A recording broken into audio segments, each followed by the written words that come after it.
3 minute میں تینوں پیغام مکمل ہو جائے گا۔ اللہ جزائے خیر دے کہ جو جس حال میں بیٹھا ہے ایسا لگتا ہے کہ گڑ گیا، لگتا ہے کہ پرندہ سر پر بیٹھا ہوا ہے۔ واہ کیا تاریخ ہے! رات کے 12 بجے کے بعد کا جلسہ، سمجھ میں نہیں آ رہا کہ دن کا جلسہ ہے یا رات کا جلسہ۔ لوگ کیا کہیں گے؟ تقریر کرنے والا ڈبل پاگل ہے، سننے والا ہاتھ بھی دھیان سے سنیے گا، تیزی کے ساتھ نکل جائے گا۔ رات کا سناٹا، لڑکا لڑکی کے کمرے میں آیا تو لڑکی نے کہا کیوں آئے؟ منہ کالا زنا کر رہے، لڑکے سے زیادہ لڑکی نہیں ہے، اب باہر ذرا دیکھ کر کے آؤ کوئی جاگ تو نہیں رہا۔ لڑکا ایک بار گیا واپس آیا، سب سوئے کوئی جاگ نہیں رہا۔ پھر لڑکی نے بھیجا کہ دوبارہ جاؤ، پھر دیکھ کر کے آیا سب سو رہے کوئی جاگ نہیں رہا۔ پھر تیسری بار بھیجا، لڑکا جب آ کر کے بولا سب سو رہے کوئی جاگ نہیں رہا، تو لڑکی نے کہا رے عقل کے ٹور، عقل کے یتیم، خدا کے بارے میں تمہارا کیا خیال؟ اس کے پیر کے نیچے سے زمین کہ خدا تو جاگ رہا ہے، کہ جب وہ جاگ رہا تو میں گناہ کیسے کر سکتا؟ جو لڑکا زنا کے ارادے سے آیا تھا وہ تائب ہو کر کے چلا گیا۔ شادی شدہ عورت پر تمہارا لڑکا عاشق ہو گیا، اس عورت نے جان بچانے کے لیے کہا کہ اگر مجھ سے نکاح کرنا چاہتے ہو تو ایک چلہ حضرت عمر کے پیچھے تکبیر اولیٰ کے ساتھ نماز پڑھنی پڑے گی۔ اب لڑکا اس لڑکی کے عشق میں پہلی سب سے حضرت عمر کے پیچھے نماز پڑھا۔ حضرت عمر نے سلام پھیر کر کے کہا کہ یہ نیا نیا حضور مولا کا عاشق نہیں ہے، لیلا کا۔ تو حضرت عمر نے کہا کہ اگر یہ دل سے نماز پڑھے گا تو ضرور انقلاب آئے گا۔ جب ایک چلہ پورا ہوا اس لڑکی نے خبر بھیجا، اس نے کہا کہ مجھے تجھ سے کوئی مطلب نہیں، میں تجھے پہچانتا نہیں، نماز شروع کرنے سے پہلے میں تم پر عاشق تھا، نماز ادھر چلہ پوری ہوئی ہے، نماز چلہ پوری ہوئی ہے، میں مولا کا عاشق ہو گیا ہوں۔ آگے آگے لڑکی، پیچھے پیچھے لڑکا۔ تو لڑکی نے پوچھا جان نہ پہچان کہاں سے آئے مہمان؟ میں تم پر عاشق۔ سبحان، مجھ پر کیا عاشق ہو؟ میرے پیچھے جو میری بہن آ رہی ہے مجھ سے زیادہ خوبصورت ہے، اگر عاشق ہونا تو اس پر عاشق ہو جاؤ۔ تو لڑکا اس کو چھوڑ کر کے ادھر تاک جھانک کرنے لگا۔ لڑکی نے 2 تماچا دے کر کے دونوں گال لال کہا تو سچا عاشق نہیں ہے، جھوٹا عاشق ہے۔ ہاتھ اٹھائیے، وعدہ کیجیے، بہو تو پردے میں ہوگی، بیٹی پردے سے باہر۔ ہاتھ اٹھا دیجیے انشاءاللہ۔ ابھی تو دماد نہیں، ایک ہاتھ کیا دونوں ہاتھ اٹھا دیتے۔ کھلی پھرتی ہے جو آزاد وہ خطرے میں رہتی ہے، حفاظت سے ہماری مرغیاں ڈربے میں رہتی ہے۔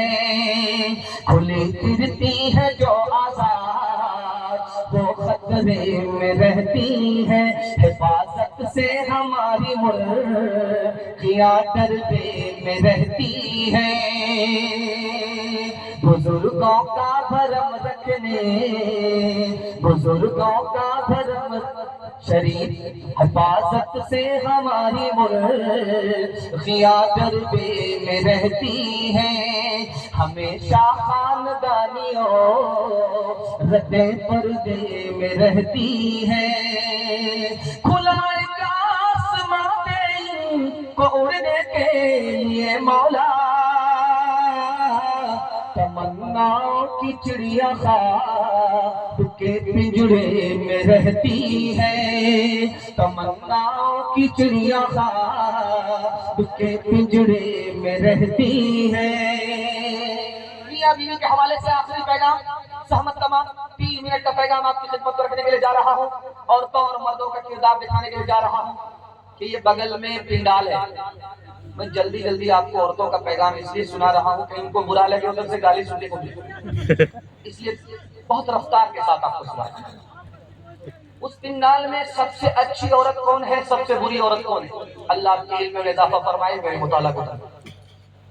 گھر میں مصیبت ہے تو کیا کہتی ہے کہ میرے گھر میں مصیبت ہے تو کیا فرق پڑتا ہے؟ سب کے گھر میں مصیبت ہے، دنیا کی سب سے اچھی عورت ہے۔ گھر میں راحت ہے، گھر میں آرام ہے، نہ خدا کا شکر ہے نہ شوہر کی تعریف ہے. ایک دن مصیبت کو کیا دیکھا کہ سر پر آسمان کو اٹھا لیا, شوہر کو تانا مار رہی ہے کہ تم سے بہتر تو میرے باپ کا گھر تھا, میرے بھائی کا گھر تھا, دنیا کی سب سے بری ہوئی. ایک قاضی صاحب تھے مکہ میں, ان کا نام تھا قاضی مطلب بن محمد. بیوہ عورت سے نکاح کیا تھا, 4 بار بیوہ ہو چکی, 5ویں بار قاضی صاحب کے گلے پڑے. جب قاضی صاحب انتقال کرنے لگے, پاؤں پھیلا دیا, تو یہ سرہانے میں بیٹھ کر کے رونے لگے. تو قاضی صاحب نے کہا مرنا ہم کو ہے, تم کیوں رو؟ کہا کہ میں تو 4 بار سے بیوہ ہو چکی, اب آپ بھی چھوڑ کر کے جا رہے تو مجھ کو کس کے بھروسے چھوڑ کر کے جا رہے, کسی چھٹے بد نصیب کے حوالے. شوہر خوبصورت نہیں ہے, بدصورت ہے. بیوی خوبصورت ہے. بیوی نے شوہر سے کہا کہ تم بھی جنتی ہو, میں بھی جنتی ہوں.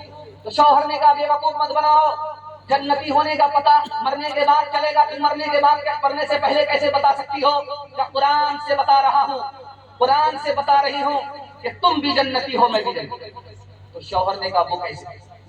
کہا کہ تم بدصورت ہو, تم کو خوبصورت بیوی دی, تم کیا کہتے ہو اللہ کا کرم ہے, میں اس لائق نہیں تھا, اس نے اتنی خوبصورت بیوی دے دیا, تم شکر کرو. اور میں خوبصورت ہوں, تم بدصورت ہو. جب میں تمہارا چہرہ دیکھتی ہوں تو خدا سے کہتی ہوں کہ خدا نے میرے مقدر میں اسی کو لکھا تھا. میں صبر کرتی ہوں, تم شکر کرتے ہو. اور جنت کا دروازہ 2 آدمی کے لیے کھلے گا, جو راحت میں شکر کرے گا, مصیبت میں صبر کرے گا. ہاتھ اٹھائیے والا کیجیے, ماں باپ کی پسند سے رشتہ کریں گے, ہاتھ اٹھا دیجیے انشاءاللہ. بہن سے زیادہ سالی پر مہربان ہوں گے, ہاتھ اٹھائیے انشاءاللہ. لبوں پہ پیاس کی شدت ضرور رہتی ہے, پرائے جام پہ نیت ضرور رہتی ہے. ہزار عشق کے سامان لے لیے جائے, ہزار عشق کے سامان لے لیے جائے, ان عورتوں کو شکایت